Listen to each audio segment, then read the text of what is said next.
So hello everyone, this is actually my second attempt at showing the snipping tool because the first attempt I ended up botching it by allowing desktop noise to stay on.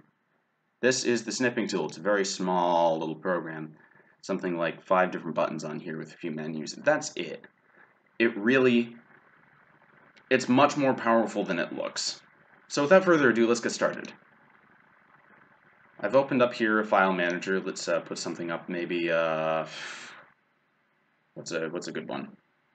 Let's just put up my home folder. This actually delete. Now you get to see how to delete a file. Okay, cool. Now you know that too, or not.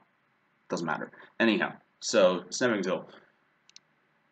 This is an extremely powerful screenshot tool. And what a screenshot is essentially everything you see on the screen is turned into essentially a photograph. It's like taking a picture of your screen with your cell phone, except it's the computer doing it, so you don't get the screen around the outside.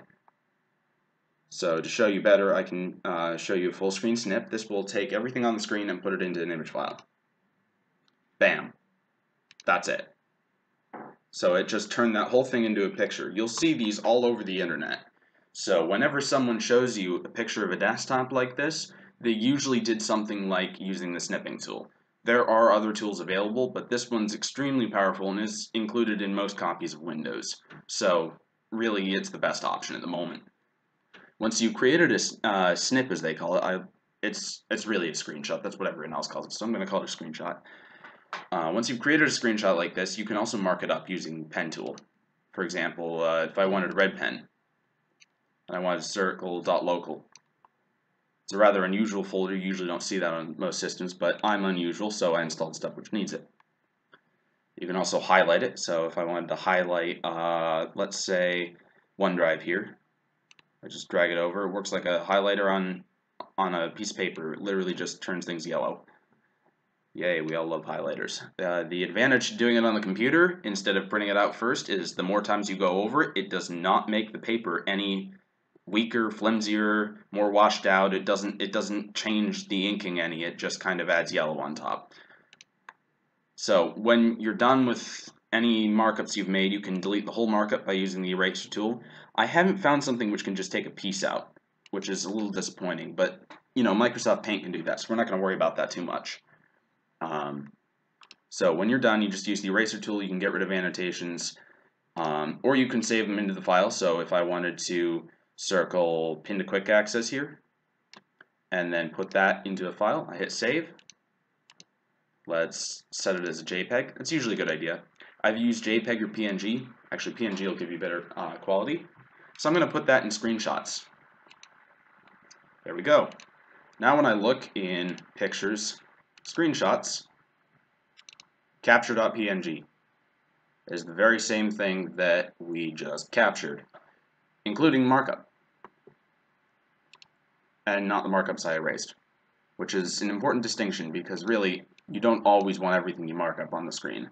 Am I right? I mean, if I were to draw, say, an X over pin to quick access and I wanted to circle, well, oops, you don't want to include that X in the final file. Okay. So that done, let's create a new snip and I'll start showing you around some basics. So I've already shown you full screen snip, so let's go to the second most basic one. Go to window snip. When you want to take a screenshot of just one window, this is extremely handy. It means that you don't have to crop it down to size. You can just click on a window, and there you go. You've now created a window snip, or a window screenshot as they're properly called. So this here, as you can see, includes no desktop background. It is just that window.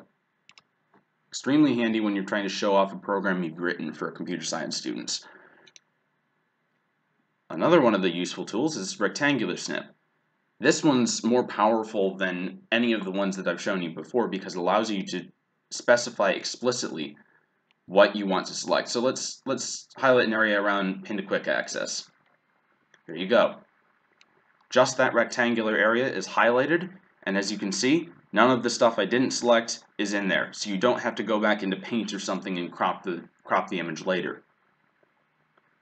So if I wanted to show pin to quick access and I didn't want to, okay, you get the idea. So The next one that I want to show you is freeform snip. This is probably the least useful one in my opinion, but it allows you to do really wacky things like select just a portion of the desktop in some weird shape other than a rectangle. Why you'd want to do that? Well, a good example would be, for example, if you have a password up on the screen and you want to show the stuff below and next to the password, but not the password itself. So let's say that this little search box here is what I want to avoid. So we'll start drawing. I want to show the X button, and I want to show down here. This thing looks like kind of a dinosaur fetus. There. And that is that. That is your amorphous screenshot.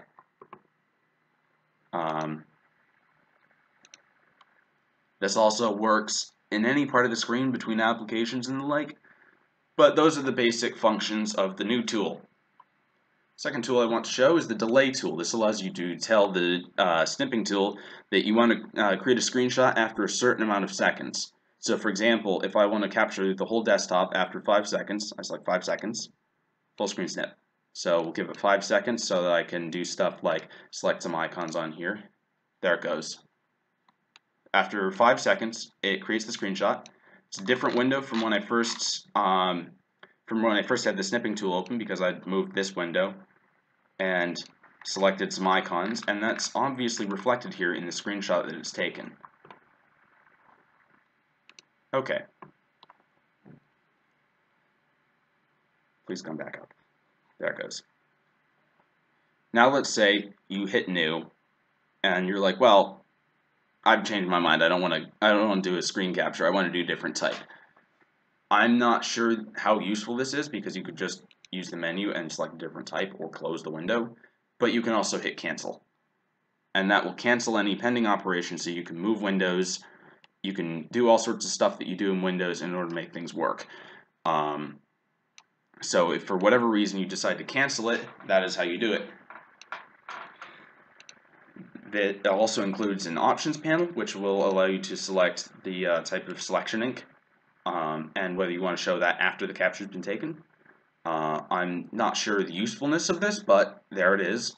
You can have it include the URL below snips, which is something you can only do in HTML. Be careful using this because when you save it as HTML, not all browsers can open it. At the moment, I believe the one that supports it best is Internet Explorer. And if anyone here actually does a lot of research on web browsers, you will know that Internet Explorer is A, really out of date. Microsoft doesn't even update it anymore. And B, has been really insecure for the past 15 plus years. So it's really not the best option. So always save it as a PNG or JPEG, or if you want to go old school, GIF, or GIF or GIF, depending upon who you ask. You can tell it to always copy snips to the clipboard. So for example, I can create a snip in the snipping tool and, well, this is open. I can create a snip in the snipping tool and then paste it into Microsoft Word. You can also have it hide the instruction text. I don't see why you'd ever need to do that because the window's already pretty small as it is and the instructions don't show up in the screenshot. It just kind of helps as a refresher. So generally, good idea to leave that unchecked.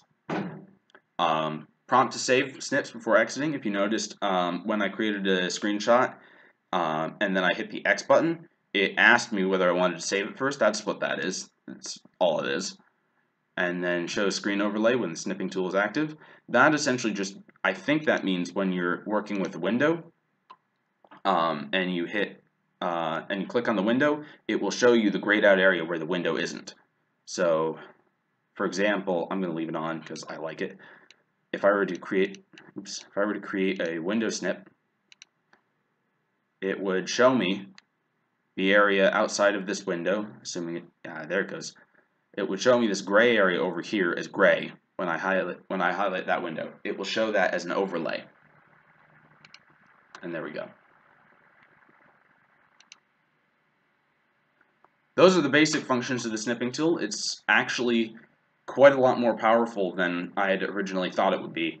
This is one of those tools which is kind of ubiquitous and unknown at the same time.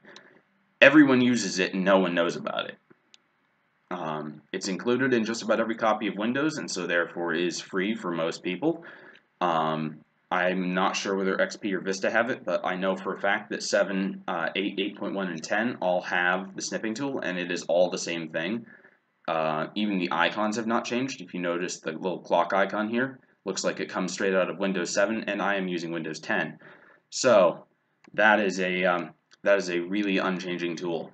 This probably will stay the same for a couple more Windows releases before they decide to totally rewrite it, and this entire instruction video will become kind of out of date. But in the meantime, this is the snipping tool. If you need help, you can always just click on the little help button there, and it should bring up either the Windows Help Browser or Internet Explorer or something. It's bringing up Firefox, my personal favorite web browser, and it will give you help online. Or it will just tell you how to get the help, which to me sounds less useful, but hey, it's a good starting point. Anyway, that's the snipping tool. Enjoy taking screenshots of your computer just randomly, because I'm sure that's what everyone wants to do today.